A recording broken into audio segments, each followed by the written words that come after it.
কালি ৰাতি সপোনত জুবিন দা আহিছিল। জুবিন দাক দেখিছা? বিদ্যা মোৰ লগত ঢেৰ সময় কথা পাতিছে, মানুহৰ কথা পাতিছে, মোক খবৰো লৈছে, গছৰ কথা পাতিছে, গান গাই শুনাইছে। তাৰপিছত জুবিন দাই মোক সুধিছে, তহঁতে বাৰু মোক পাহৰি গৈছ নেকি বাৰু?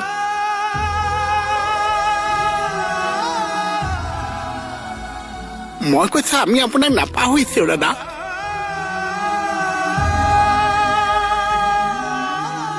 কোনেও নাপাহৰিছে।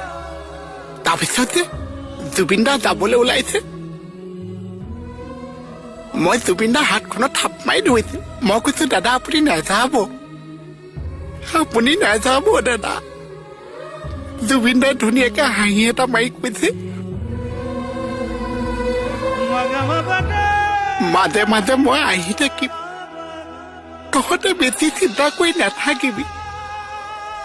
জুবিন দালে বহুত মনত পৰিছে অ কমল, বহুত মনত পৰিছে।